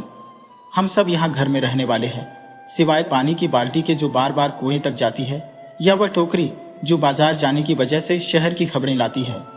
पर जहां तक मेरा सवाल है, मुझे यह सब अच्छा नहीं लगता। वह टोकरी सिर्फ लोगों और सरकारों की बातें करती है। एक दिन बेचारा मिट्टी का घड़ा इतना डर गया कि गिरकर टुकड़े टुकड़े हो गया। बाजार की टोकरी जरा आजाद किस्म की है। चकमक डिबिया बड़बड़ाई, तुम ज्यादा ही बोलते हो, हमें एक अच्छी शाम बितानी चाहिए। स्टील चकमक पर बजा और चिंगारी निकलने लगी। माचिस बोली, हाँ, हम यह बात करते हैं कि कौन सबसे बड़ा है। मिट्टी का घड़ा बोला, मुझे अपने बारे में बात करना अच्छा नहीं लगता, इससे अच्छा कहानियां कहते हैं। मैं एक कहानी कहता हूं जो हम में से किसी के साथ भी हो सकती है। ऐसी कहानी मेरे ख्याल से सबको अच्छी लगेगी। बाल्टिक समुद्र के पास जहां डेनिश बीच के पेड़ प्लेटें बोली, शुरुआत सुंदर है, मुझे विश्वास है कि कहानी हमें अच्छी लगेगी। मिट्टी का घड़ा बोलता गया, एक शांत घर में मेरी जवानी बीती। हर हफ्ते मेज कुर्सियों पर पॉलिश की जाती थी, हर दूसरे दिन फर्श धोए जाते थे और हर 15 दिन बाद पर्दे धोकर प्रेस किए जाते थे। पंखों वाले झारन ने कहा, तुम बड़े रोचक ढंग से कहानी सुनाते हो। तुम्हारी बातचीत में ऐसी सफाई है जैसे कोई औरत कहानी कह रही हो।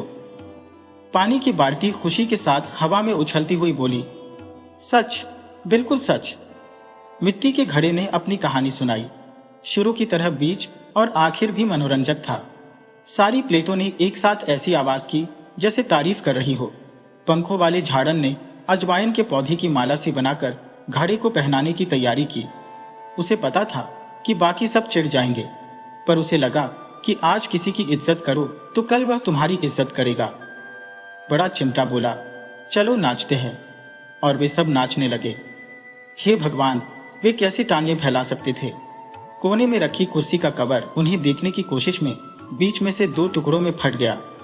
नाचना खत्म होने पर चिमटा बोला, हमारे लिए पत्तों की माला कहाँ है। तब उन्हें भी माला पहनाई गई। माचिसों ने कहा कुछ नहीं, पर मन में सोचा, औचित छोटे लोगों की भीड़। समोवर भी गाने वाली थी।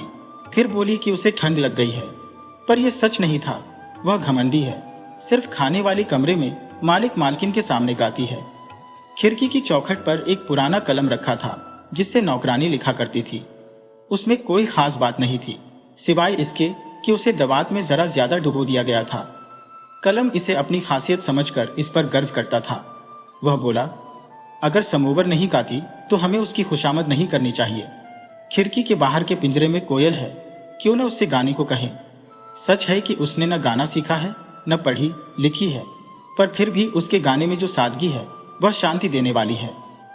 चाय की केतली ने शिकायती आवाज में कहा, मैं नहीं सोचती कि यह ठीक है। वह समोवर की सौतेली बहन थी। हम किसी बाहर की चिड़िया का गाना क्यों सुने? क्या यह देशभक्ति है? बाजार की टोकरी इसका फैसला करे।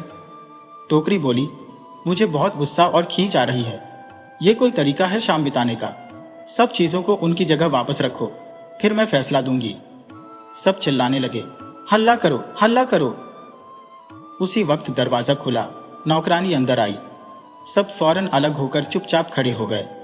सबसे छोटा होते हुए भी मिट्टी का घड़ा यही सोच रहा था कि मैं रसोई में सबसे जरूरी हूं। मैं चाहता तो शाम मजेदार बन सकती थी।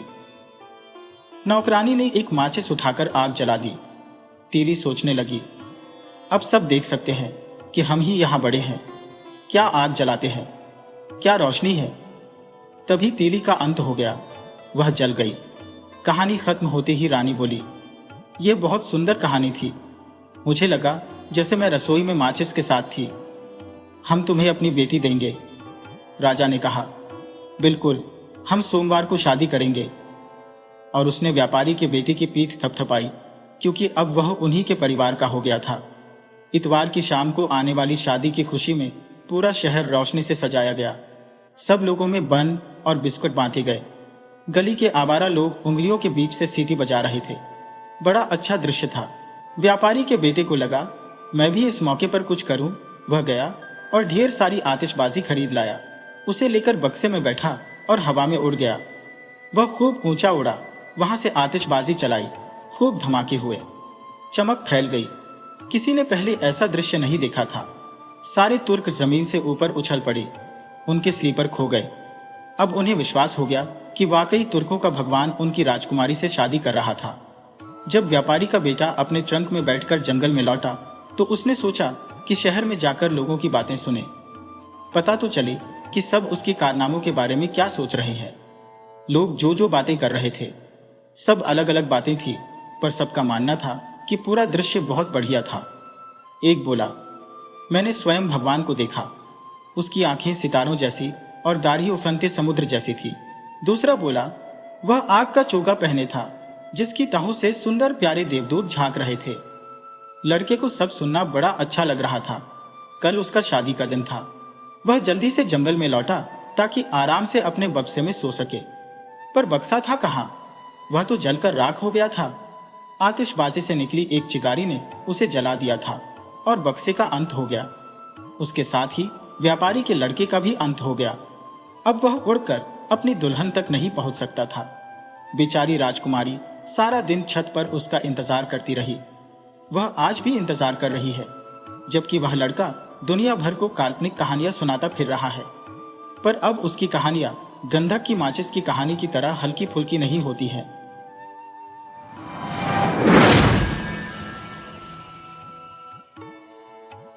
माँ छोटे बच्चे के पास बैठी थी। वह बहुत उदास थी और डर रही थी कि कहीं मर न जाए। उसका नन्हा चेहरा पीला पड़ गया था और आंखें बंद थी।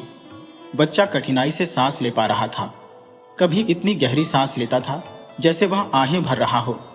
तब माँ पहले से और अधिक उदास हो जाती थी। दरवाजे पर दस्तक हुई और विनीत बूढ़ा आदमी अपने को किसी चीज में लपेटे अंदर आया।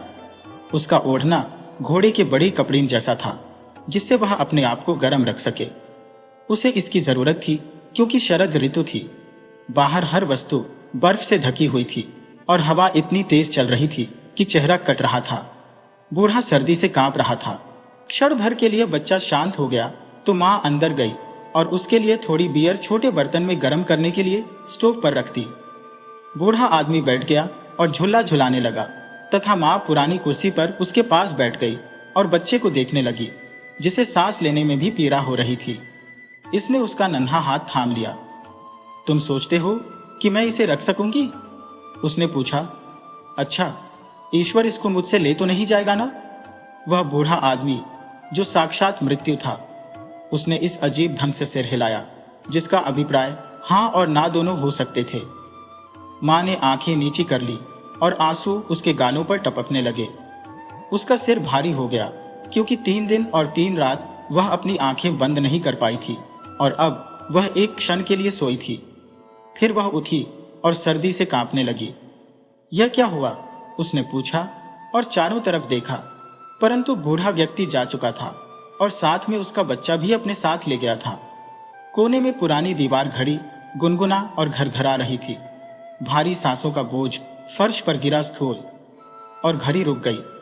परंतु मां बच्चे के लिए रोते हुए घर से बाहर दौड़ी। बाहर एक औरत बर्फ में काले कपड़े पहने बैठी थी। उसने कहा, मृत्यु तुम्हारे साथ कमरे में थी।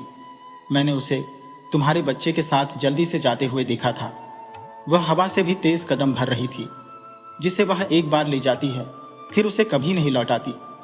वह गड़ी किस तरफ है, मुझे इतना बता दो। मां ने पूछा। मुझे रास्ता बता दो, मैं उसे ढूंढ लूंगी। मैं उसे जानती हूं, काले कपड़ों वाली औरत ने कहा। परंतु इससे पहले कि मैं तुम्हें बताऊं, तुम वे सारे गीत मुझे सुनाओ जो तुमने बच्चे को सुनाए थे। मुझे वे गीत अच्छे लगते हैं। मैं उनको पहले सुन चुकी हूं। मैं रात हूं और मैंने तुम्हारे आंसू देखे हैं जब तुम उन्हें गाती थी। मैं उन सबको गाऊंगी, सबको, मां ने कहा, परंतु मुझे जाने दो ताकि मैं उसे पकड़ सकूं और अपने बच्चे को पा सकूं। परंतु रात मौन और निश्चल बैठी रही। फिर मां ने अपने हाथ से कोड़े, गाना गाया और रोई। बहुत गाने और उनसे अधिक आंसू बहाने पर रात बोली, दाईं ओर देवदार के घने जंगल में जाओ, क्योंकि मैंने मृत्यु को तुम्हारे बच्चे के साथ उधर ही जाते देखा था। जंगल में काफी अंदर सड़कों का चौराहा था और वह जानती थी कि कौन सा रास्ता पकड़े। वहां बिना फूल पत्तों के काले कांटों की एक झाड़ी थी। ठंडी शरद ऋतु के कारण टहनियों से बर्फ के तोदे लटक रहे थे। क्या तुमने मृत्यु को मेरे नन्हे बच्चे के साथ जाते हुए नहीं देखा? हाँ, झाड़ी ने उत्तर दिया, परंतु मैं तुम्हें तब तक नहीं बताऊंगी कि वह किस तरफ गई है, जब तक तुम अपनी छाती से मुझे गर्म नहीं करती। मैं यहाँ जम रही हो, मैं बर्फ बन रही हो। उसने झाड़ी को सीने से लगा लिया, बिल्कुल पास, ताकि अच्छी तरह गर्म कर सके। कांटे उसकी चमड़ी में घुस गए और उसका रक्त बड़ी बड़ी बूंदों में बहने लगा। काले कांटों वाली झाड़ी के ताजा पत्ते निकल आए और उस काली शरद रात में फूल खिल गए। एक दुखी माँ का सीना कितना गर्म होता है। काले कांटों वाली झाड़ी ने बता दिया कि वह कौन सा रास्ता पकड़े। फिर वह एक बड़ी झील के पास आई, जहां न कोई जहाज था और न ही कोई नाव। झील न इतनी जमी हुई थी कि वह उस पर चल सके, और न ही इतनी काफी खुली थी कि उसमें से चलकर निकल सके। फिर भी उसको इसे पार करना था, यदि वह बच्चे को पाना चाहती थी। फिर वह झील को ही पीने के लिए लेट गई। ऐसा करना किसी के लिए भी असंभव था, परंतु दुखी माँ ने सोचा कि शायद कुछ अजूबा हो जाए। नहीं, यह कभी नहीं हो सकता। झील ने कहा, आओ हम देखें कि हम समझौता कैसे कर सकते हैं। मुझे मोती इकट्ठे करने में रुचि है, और तुम्हारी दोनों आंखें इतनी साफ है जैसी मैंने कभी नहीं देखी। यदि तुम अपने आंसू मुझ में डाल दो तो मैं तुम्हें बड़े ग्रीन हाउस तक पहुंचा दूंगी, जहां मृत्यु फूल और वृक्ष उगाती है। उनमें से हर मानव एक जीवन है। ओह, मैं बच्चे को पाने के लिए क्या कुछ नहीं दे सकती, प्रभावित माँ ने कहा। वह और रोई। उसके आंसू झील की गहराई में गिरकर 2 अमूल्य मोती बन गए। झील ने उसको ऊपर उठा लिया जैसे झूले में बैठी हो, फिर उसे दूसरे किनारे पर पहुंचा दिया, जहां मीलों में एक शानदार घर खड़ा था। कोई यह नहीं बता सकता था कि वह जंगलों और गुफाओं वाला पर्वत था या ऐसी कोई जगह थी जो बनाई गई थी, परंतु बेचारी माँ उसे देख नहीं सकी, क्योंकि वह अपनी आंखें खो चुकी थी। जो मेरे बच्चे को अपने साथ ले गई है, उस मृत्यु को मैं कहां ढूंढूं? वह अभी यहां नहीं पहुंची, भूरे बालों वाली बूढ़ी औरत ने कहा, जो मृत्यु के शीशे के मकान में इधर उधर ध्यान से घूम रही थी। तुमने यह रास्ता कैसे ढूंढा और किसने तुम्हारी सहायता की है? अच्छे ईश्वर ने मेरी सहायता की है, उसने उत्तर दिया। वह कृपालु है और तुम भी कृपालु होगी। कहां? मैं अपने बच्चे को कहां ढूंढूं? मैं नहीं जानती, बूढ़ी औरत ने कहा, और तुम भी देख नहीं सकती हो। कई फूल और वृक्ष रात को मुरझा गए हैं। मृत्यु आएगी और उनका जल्दी पुनरारोपण करेगी। तुम भली प्रकार जानती हो कि क्रमानुसार प्रत्येक मानव के पास जीवन वृक्ष अथवा जीवन पुष्प है। वे दूसरे पौधों की तरह नजर आते हैं, परंतु उनके दिल धड़कते हैं। बच्चों के दिल भी धड़क सकते हैं। इस पर विचार करो। संभवतः तुम अपने बच्चे के दिल की धड़कन को पहचान सको, परंतु तुम मुझे क्या दोगी यदि मैं बता दूं कि तुम्हें और क्या करना होगा? मेरे पास देने को और कुछ नहीं है, प्रभावित माँ ने कहा, परंतु मैं तुम्हारे लिए पृथ्वी के छोरों तक जा सकती हूँ। वहां तुम्हारे करने के लिए मेरे पास कुछ नहीं है, बूढ़ी औरत ने कहा, परंतु तुम अपने लंबे बाल मुझे दे सकती हो। तुम्हें स्वयं ज्ञात होना चाहिए कि ये सुंदर है और मुझे अच्छे लगते हैं। इनके बदले में तुम मेरे सफेद बाल ले सकती हो। ये सदा के लिए कुछ न कुछ है। तुम और कुछ नहीं चाहती? उसने पूछा। मैं खुशी से इनको दे दूंगी। और उसने अपने सुंदर बाल उसे दे दिए और बूढ़ी औरत के सफेद बाल ले लिए। इसके बाद वह उसे मृत्यु के महान शीशे के घर में ले गई, जहां फूल और वृक्ष आश्चर्य ढंग से आपस में मिले उग रहे थे।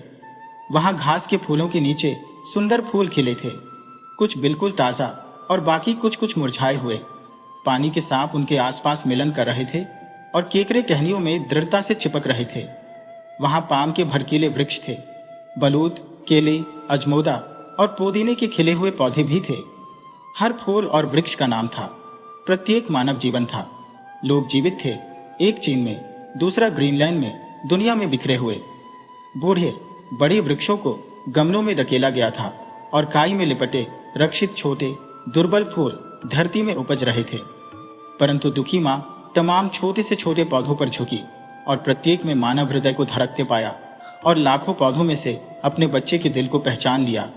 ये है वह चिल्लाई और केसर के नन्हे फूल की ओर हाथ फैलाए, जो पीला और मुरझाया हुआ लटक रहा था।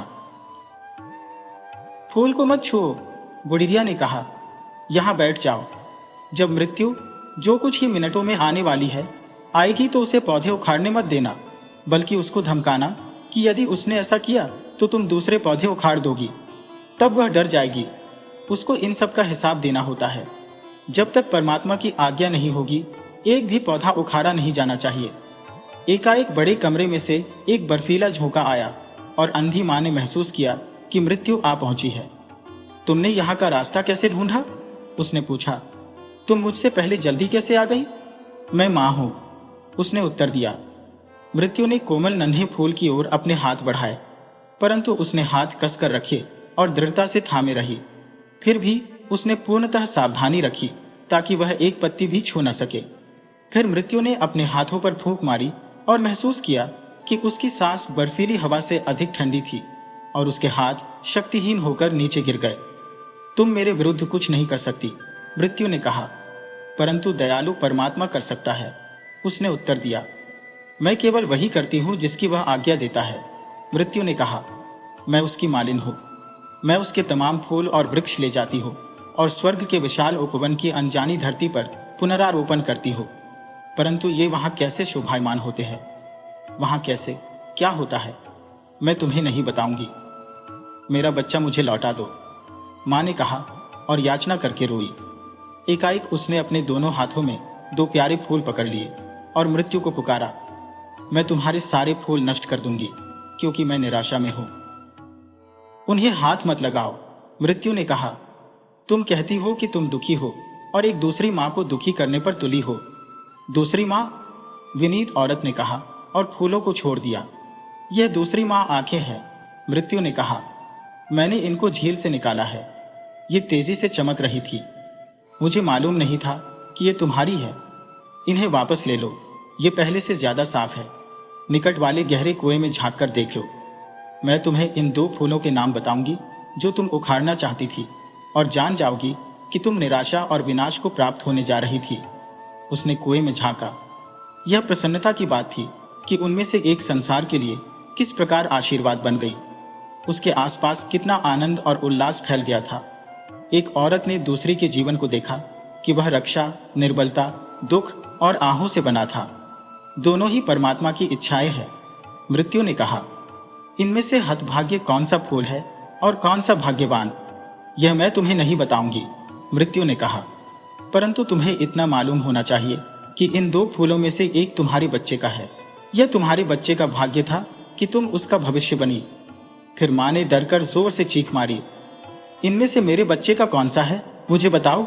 मासूम बच्चे को छोड़ दो। इन तमाम दुखों से मेरे बच्चे को मुक्ति मिल जाए। बेशक इसे ले जाओ, इसे परमात्मा के राज्य में ले जाओ। मेरे आंसुओं को भूल जाओ, मेरी प्रार्थना को भूल जाओ और उस सब को भूल जाओ जो मैंने किया है। मैं समझ नहीं पा रही हूँ, मृत्यु ने कहा। क्या तुम अपना बच्चा वापस चाहोगी या मैं उसे ऐसे स्थान पर ले जाऊं जिसे तुम नहीं जानती? फिर मां ने हाथ मले और घुटनों के बल गिरकर प्रार्थना करने लगी। यदि मैं तुम्हारी इच्छा के विरुद्ध प्रार्थना करती हो तो उसे मत सुनो। तुम्हारी इच्छा सदा सर्वोत्तम है। मुझे मत सुनो, मत सुनो मुझे। उसने अपने सिर को अपने सीने पर गिरा दिया। मृत्यु उसके बच्चे के साथ अनजाने स्थान को चली गई।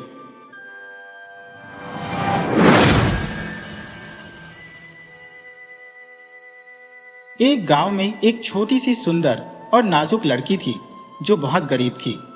गर्मियों भर वह नंगे पांव रहती थी और सर्दियों में लकड़ी के जूते पहनती थी, जिनकी रगड़ से उसके छोटे छोटे पैर छिलकर लाल हो जाते थे। उसी गांव में एक बूढ़ी विधवा रहती थी जिसका पति जूते बनाता था। उसने बड़ी मेहनत के साथ उस गरीब लड़की के लिए लाल चमड़े के टुकड़ों से एक जोड़ा बनाया, पर वह जोड़ा बहुत अच्छा नहीं बन पाया। किरण नाम की उस लड़की को वे जूते उस दिन मिले जिस दिन उसकी मां को दफनाया जा रहा था। जूतों का रंग दुख के मौके के लिए ठीक नहीं था, पर दूसरे जूते न होने की वजह से उसे वही पहनने पड़े। वह बेचारी फटे पुराने कपड़े, नंगी टांगों और लाल जूतों में ताबूत के पीछे चल रही थी। तभी एक बहुत पुराने ढंग की गाड़ी उसके पास से गई। उसमें एक बूढ़ी औरत बैठी थी। वह उस छोटी लड़की को देखकर बहुत दुखी हुई और उसी वक्त पादरी के पास जाकर बोली, वह छोटी लड़की मुझे दे दीजिए, मैं उसे बहुत अच्छी तरह पालूंगी। किरण ने सोचा कि शायद बूढ़ी औरत ने उसे उसके लाल जूतों की वजह से पसंद किया होगा, पर उस बुढ़िया को वे जूते इतने भद्दे लगे कि उसने उन्हें चूल्हे में दलवाकर जला दिया। अब किरण को अच्छे साफ सुथरे कपड़े पहनाए जाते थे। उसे पढ़ना लिखना और सिलाई करना सिखाया गया। सब लोग यह मानते थे कि वह एक सुंदर बच्ची थी, जबकि शीशा कहता था कि तुम सुंदर नहीं, बहुत सुंदर हो। एक बार रानी अपनी बेटी राजकुमारी के साथ पूरे देश की यात्रा कर रही थी। हर जगह उन्हें देखने के लिए लोगों की भीड़ जुट जाती थी। जब वे केरन के गांव के पास के किले में गए तो वह छोटी लड़की भी भीड़ के पीछे चल दी। राजकुमारी किले की एक बड़ी सी खिड़की में से झांक रही थी, जिससे सब लोग उसे देख सकें। वह एक छोटे से स्टूल पर खड़ी थी। उसने मुकुट नहीं लगा रखा था, पर एक बहुत सुंदर सफेद पोशाक और मोरक्कों के बने बहुत सुंदर लाल जूते पहन रखे थे। जूते बनाने वाले की विधवा ने केरन के लिए जो लाल जूते बनाए थे वे उनसे बहुत सुंदर थे, पर वे भी लाल जूते थे और केरन को वे दुनिया में सबसे ज्यादा पसंद थे। धीरे धीरे केरन इतनी बड़ी हो गई कि उसका ईसाई धर्म से धार्मिक संस्कार होना था। इस मौके के लिए उसकी नई पोशाक और नए जूते लिए जाने थे। बुढ़िया उसे पास के शहर के सबसे बढ़िया जूते वाले की दुकान पर लेकर गई। उसने उसके पैरों का नाप लिया। उस दुकान की दीवारों पर शीशे की अलमारियों में बहुत तरह के सुंदर जूते सजे हुए थे। बुढ़िया की आंखें इतनी कमजोर थी कि वह कुछ देख नहीं पा रही थी, पर केरन देख सकती थी। उसे 2 जोड़ा जूतों के बीच में एक लाल जोड़ा दिखा जो राजकुमारी के जूतों की तरह था। ओह, वे कितने सुंदर थे। जूते वाले ने बताया कि ये किसी रईस आदमी की लड़की के लिए बनाए गए थे, पर उसके नाप के नहीं बन पाए थे। बुढ़िया बोली, मेरे ख्याल से ये पैटर्न चमड़े के हैं क्योंकि चमक रहे हैं। केरन उन्हें पहनने की कोशिश करती हुई बोली, हाँ, ये चमक रहे हैं। वे उसके ठीक आए, इसलिए बुढ़िया ने दिलवा दिए। पर अगर उसे पता होता कि वे लाल रंग के हैं तो वह नहीं खरीदती, क्योंकि धार्मिक काम के वक्त लाल जूते नहीं पहने जाते। नजर कमजोर होने की वजह से बुढ़िया को रंग का पता नहीं चला और न ही उसने रंग देखा। पर चर्च में सब उसके पैरों की तरफ देख रहे थे। वहां की दीवारों पर पुराने पादरियों और उनकी पलियों की बड़ी बड़ी तस्वीरें लगी थी, जिनमें वे गले पर सफेद झालर लगी काली पोशाकों में दिख रहे थे। वे वहीं दफनाए गए थे। केरन को लगा जैसे वे भी उसके लाल जूतों को घूर रहे थे। बूढ़े पादरी ने केरन के सिर पर हाथ रखकर वह पवित्र कसम कही जो उसे दोहरानी थी। कसम में उसे भगवान से अच्छा ईसाई बनने की प्रतिज्ञा करनी थी। पर केरन का दिमाग पादरी के शब्दों की तरफ नहीं था। बाजे पर बूढ़ा गायक संस्कार के मौके पर गाया जाने वाला भजन गा रहा था। बच्चों की मीठी आवाज भी सुनाई दे रही थी और केरन वहां अपने लाल जूतों के बारे में सोच रही थी। दोपहर तक बुढ़िया को लोगों से केरन के जूतों के रंग के बारे में पता चल गया। वह बहुत नाराज हुई और लड़की को डांटा। उसने कहा कि चर्च में लाल जूते पहनकर जाना बहुत गलत था। साथ ही यह भी बताया कि उसे हमेशा यह याद रखना चाहिए कि चर्च में काले जूते ही पहनने चाहिए, भले ही वह पुराने हो। अगले शनिवार को केरन को भोज समारोह में जाना था। उसने अपने काले जूते देखे, फिर लाल देखे और एक बार फिर वे लाल जूते ही पहन ली। वह दिन बड़ा सुंदर था। सूरज चमक रहा था। बुढ़िया और केरन खेतों में से होते हुए गए, जिससे उनके जूते थोड़े गंदे हो गए। चर्च में घुसने वाले दरवाजे पर बैसाखी के सहारे एक अपाहिज सैनिक खड़ा था। उसकी बहुत सुंदर लंबी लाल रंग की दाढ़ी थी, जिसमें बीच बीच में सफेदी झलक रही थी। उसने बुढ़िया की तरफ झुककर पूछा कि क्या वह उसके जूते साफ कर सकता है। केरन ने बिना कहे अपने छोटे पैर भी उसके आगे कर दिए। सैनिक ने उसके जूतों की तली को थपथपाते हुए कहा, बड़े सुंदर नाचने वाले जूते हैं। फिर उसने जूतों से कहा, याद रखना कि नाचने के लिए तुम्हें इसके पैरों पर रहना है। बुढ़िया ने सैनिक को एक सिक्का दिया और दोनों चर्च में घुस गईं। फिर सबने, यहां तक कि तस्वीरों के लोगों ने भी केरन के पैरों की तरफ देखा। जब वह वेदी के आगे झुकी और पादरी उसके होठों की तरफ सोने का प्याला बढ़ा रहे थे, तब भी वह सिर्फ अपने लाल जूतों के बारे में सोच रही थी। उसे प्याले की शराब में भी उन्हीं की परछाई दिखाई दे रही थी। उसने भजन गाने में सबका साथ नहीं दिया, वह भगवान की प्रार्थना भी भूल गई। जब गाड़ीवान उन्हें घर ले जाने के लिए गाड़ी लेकर गया तो बुढ़िया तो चढ़ गई, केरन चढ़ने वाली थी। तभी पास खड़े उस बूढ़े सैनिक ने कहा, इन सुंदर नाचने वाले जूतों को देखो। उसके इतना कहने पर केरन ने नाच के 1-2 कदम उठाए, पर शुरू करने के बाद उससे रुका ही नहीं जा रहा था। ऐसा लग रहा था जैसे उसकी अपनी इच्छा नहीं रही थी। जूते हुक्म दे रहे थे और वह चर्च के कोने में चारों तरफ नाच रही थी। गाड़ीवान गाड़ी से कूदा, उसकी तरफ भागा, बड़ी मुश्किल से उसे पकड़ा और जमीन से ऊपर उठा लिया, पर उसके पैर हवा में नाच रहे थे। उसने उसे गाड़ी में डाल दिया, पर पैर फिर भी नाच रहे थे। उसका नाच रोकने के लिए उसके पैरों से जूते उतारने की कोशिश में बेचारी बुढ़िया और गाड़ीवान कई लातें खा गए।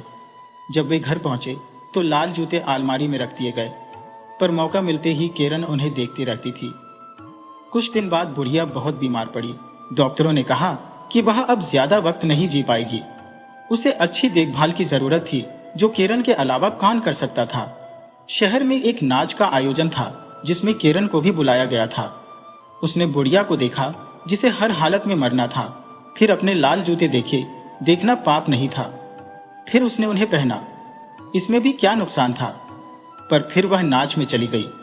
वहां वह नाचने लगी, पर जब वह दाहिनी तरफ नाचना चाहती थी तो जूते बाईं तरफ ले जाते थे। जब वह नाच के कमरे में नाचना चाहती थी तो जूते उसे सीढ़ियों से होते हुए सड़क पर ले गए। वह नाचती नाचती शहर के फाटक से बाहर निकलकर अंधेरे जंगल में चली गई। पेड़ों के बीच में कुछ चमका। उसने सोचा चांद है, पर वह चांद नहीं था।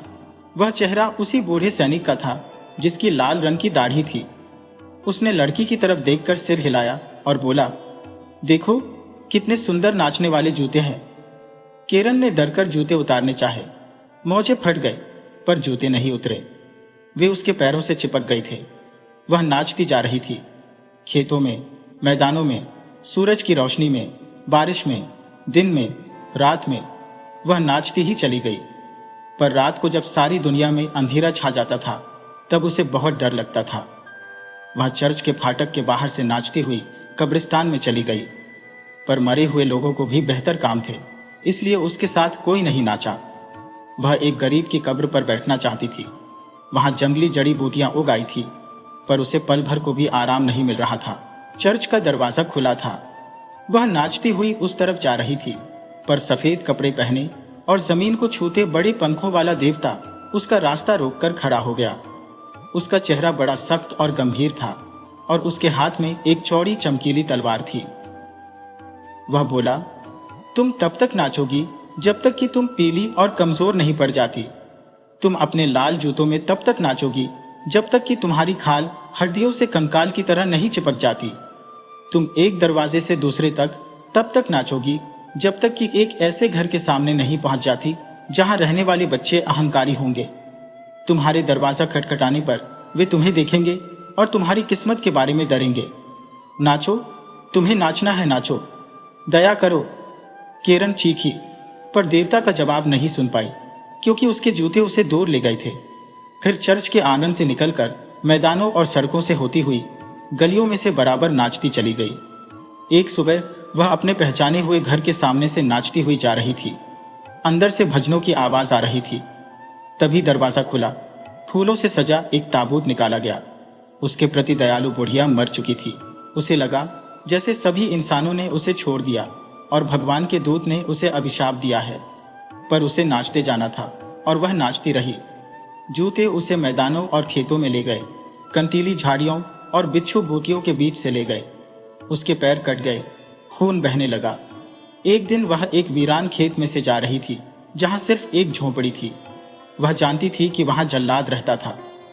किरण ने उसकी खिड़की खटखटाई और आवाज लगाई, बाहर आओ, बाहर आओ। मैं अंदर नहीं आ सकती क्योंकि मुझे नाचते रहना है। जल्लाद दरवाजा खोलकर बाहर आया। किरण को देखकर बोला, जानती हो मैं कौन हूं? मैं वह हूं जो दुष्टों का सिर काटता है। मेरी तलवार चलने के लिए बेचैन है। किरण ने खुशामद करते हुए कहा, मेरा सिर मत काटना, क्योंकि तब मैं प्रायश्चित नहीं कर सकूंगी। हाँ, मेरे पैर काट दो। उसने अपने पाप मान लिए। जल्लाद ने उसके पैर काट दिए और उसके लाल जूते नाचते हुए अंधेरे में चले गए। जल्लाद ने उसके लिए लकड़ी के पैर और एक जोड़ी बैसाखी बना दी, साथ ही एक पछतावे से भरा भजन भी सिखाया। किरण ने तलवार चलाने वाले हाथ को चूमा और अपने रास्ते पर चल दी। उसने सोचा, मैंने इन लाल जूतों की वजह से बहुत दुख सहा है। अब मैं और लोगों के साथ चर्च जाऊंगी। पर जब वह चर्च के दरवाजे पर पहुंची तो फिर उसके सामने लाल जूते नाचने लगे। वह डर कर वहां से भाग आई। पूरा हफ्ता वह बहुत उदास रही और आंसू बहाती रही। इतवार आने पर उसने सोचा, अब मैं काफी तकलीफ उठा चुकी हूं। इस वक्त चर्च में जो लोग बैठे पूजा कर रहे हैं, मैं भी उन जैसी ही तो हूं। वे भी गर्व से सिर ऊंचा रखते हैं। इस ख्याल ने उसे हिम्मत दी, पर वह चर्च के फाटक के आगे नहीं जा सकी, क्योंकि फिर जूते उसके सामने नाच रहे थे। अब वह सच्चे दिल से पछता रही थी। वह पादरी के घर गई और काम के लिए विनती करती रही।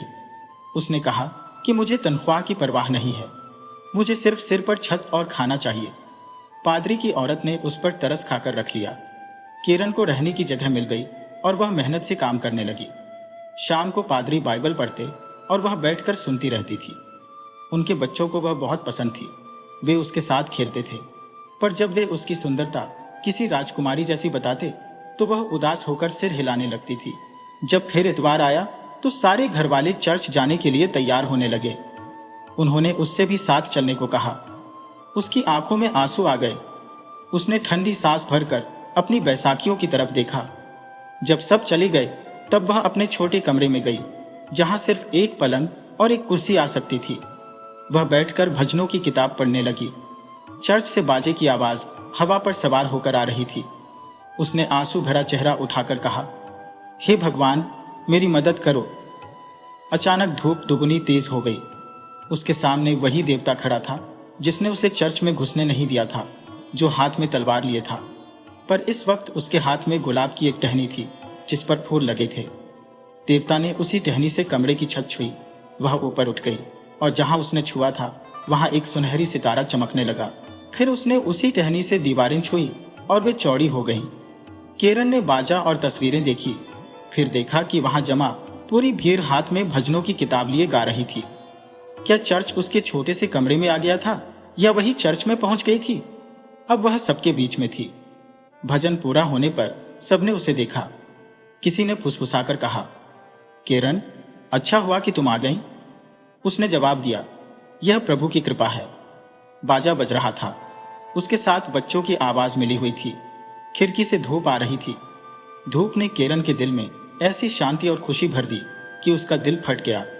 उसकी आत्मा सूरज की किरण पर सवार होकर भगवान के पास चली गई। वहां किसी ने उससे उसके लाल जूतों के बारे में नहीं पूछा।